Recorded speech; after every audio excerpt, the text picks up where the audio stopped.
Delphi Oracle. ఈ పేరు వినగానే మనకు ప్రాచీన గ్రీస్ భవిష్యవాణ్ణి చెప్పే పూజారిని గుర్తొస్తారు కదా. రాజుల దగ్గర నుండి సామాన్యుల వరకు అందరూ తమ భవిష్యత్ తెలుసుకోవడానికే అక్కడికే వెళ్లేవాళ్లు.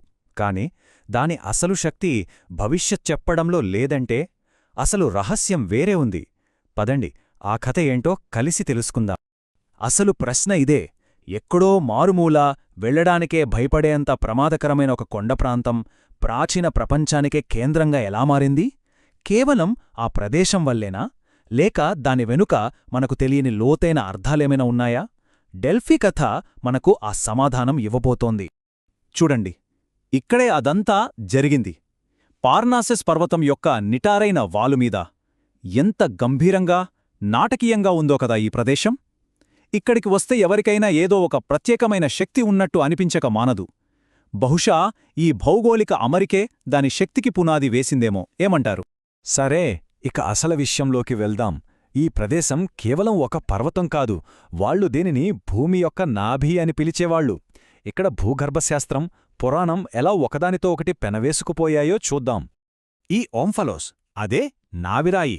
దీని వెనుక ఒక కథ ఉంది.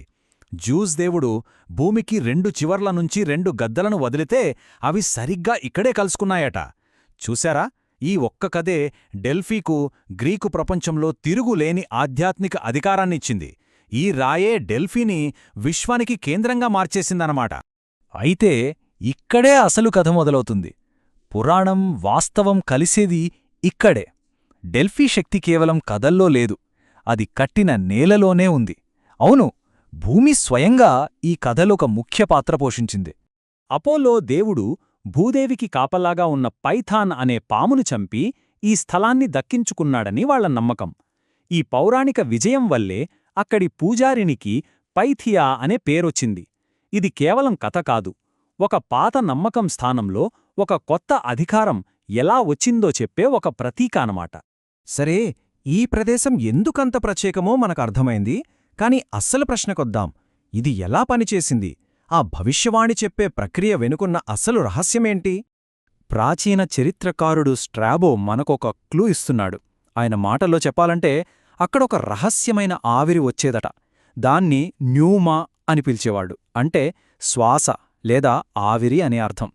ఈ దైవిక శ్వాసను పీల్చడం వల్లే పైథియా మైమర్చిపోయే స్థితిలోకి వెళ్లేదని వాళ్ల నమ్మకం. ఇక్కడ అద్భుతమైన విషయమేంటంటే సైన్స్ ఈ నమ్మకాన్ని కొట్టిపారేయటం లేదు, నిజానికి దాన్ని బలపరుస్తోంది. ఆధునిక భూగర్భ శాస్త్రవేత్తలు ఏం చెప్తున్నారంటే ఆ ఆలయం కింద ఉన్న ఫాల్ట్ లైన్లు కలిసే చోట ఇథిలీన్ లాంటి వాయువులు విడుదలయ్యే అవకాశముంది. ఇవి పీల్చినప్పుడు మనిషిని మైమరిపుంచే స్థితిలోకి తీసుకెళ్లగలవు. అంటే ప్రాచీనులు చెప్పిన ఆ తీపి వాసనగల ఆవిర్లు నిజంగానే ఉండేవన్నమాట. చూసారా, ఆనాటి నమ్మకానికి నేటి విజ్ఞానానికి ఎంత అద్భుతమైన సంబంధం ఉందో. సరే, ఇప్పుడు డెల్ఫీ యొక్క అసలైన శక్తి రహస్యం ఏంటో చూద్దాం. ఆశ్చర్యకరంగా దాని బలం స్పష్టమైన సమాధానాలు ఇవ్వడంలో లేదు, దాని బలమంతా అద్భుతమైన అస్పష్టతలోనే దాగియుంది. ఈ అస్పష్టతకు అత్యంత ప్రసిద్ధ ఉదాహరణ లిడియా రాజు క్రోసస్ కథ. ఒక శక్తివంతమైన రాజు ఒక పెద్ద నిర్ణయం తీసుకోవాల్సిన సమయం. అతను అడిగిన ప్రశ్న చాలా సూటిగా ఉంది. దీనికి ఒరాకిల్ సమాధానమేంటో తెలుసా? క్రోసస్ హాలిస్ నదిని దాటితే అతను ఒక గొప్ప సామ్రాజ్యాన్ని నాశనం చేస్తాడు. చూడండి, ఈ వాక్యంలో ఒక్క అక్షరం కూడా తప్పులేదు. కాని దాని అర్థం పూర్తిగా అడిగిన వ్యక్తిమీదే ఆధారపడి ఉంటుంది. ఎంత తెలివైన సమాధానం కదా! మరి ఫలితం? అతను దాడి చేశాడు. ఒక గొప్ప సామ్రాజ్యం నాశనమైంది. అది మరెవరిదో కాదు, తన సొంత సామ్రాజ్యమే. ఇక్కడే ఉంది అసలు విషయం. సమస్య భవిష్యవాణిలో లేదు, దానిని అర్థం చేసుకున్న విధానంలో ఉంది. డెల్ఫీ చాలా తెలివిగా ఆ నిర్ణయం యొక్క బాధ్యతను తిరిగి రాజుకే అప్పగించి. ఈ అస్పష్టత కేవలం క్రోసెస్ కథకే పరిమితం కాదు, ఇదే డెల్ఫీ పద్ధతి.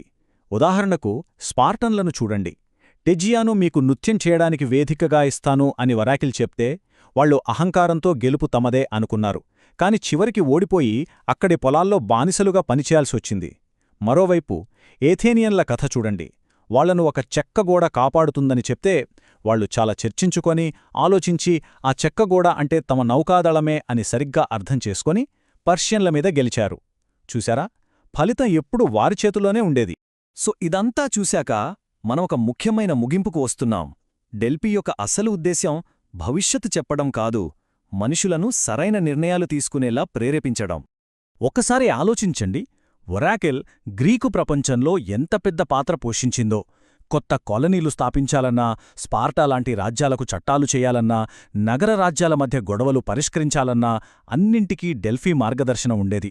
అంటే ఇది కేవలం భవిష్యవాణి చెప్పే కేంద్రం కాదు, ఒక రాజకీయ, సామాజిక మార్గదర్శి అన్నమాట. హెరోడోటస్ రాసిన చరిత్ర మీద జరిగిన ఈ విశ్లేషణ మన వాదనను ఇంకా బలపరుస్తోంది. ఒరాకిల్ చెప్పిన దాన్ని అర్థం చేసుకోవాల్సిన నైతిక బాధ్యత, అది సరైనా తప్పైనా, ఎప్పుడూ అడిగిన వ్యక్తిదే. అంటే డెల్ఫీ ఒక అద్దంలా పనిచేసింది. వచ్చినవారి ఆలోచనలను, ఉద్దేశాలను వాళ్లకే తిరిగి చూపించింది. కాబట్టి చివరిగా మనం గ్రహించాల్సిన కీలక విషయమిదే. డెల్ఫీ యొక్క శక్తి ఒక నిర్ణయించబడిన భవిష్యత్తును చెప్పడంలో లేదు.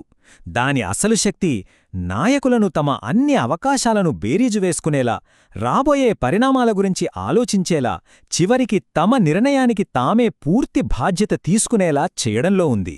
మనం ముగించే ముందు ఈ ప్రశ్న గురించి ఒక్కసారి ఆలోచిద్దాం. డెల్ఫీ మనకు భవిష్యత్తును గురించి బోధించిందా, లేక మనం ఎలా నిర్ణయం తీసుకోవాలో బోధించిందా? బహుశా డెల్ఫీ యొక్క అసలైన జ్ఞానం భవిష్యత్తును తెలుసుకోవడంలో లేదేమో. బదులుగా అనిశ్చితితో ఎలా జీవించాలో, ఆ అనిశ్చితి మధ్యలో కూడా ధైర్యంగా నిర్ణయాలు ఎలా తీసుకోవాలో నేర్పడంలోనే ఉందేమో.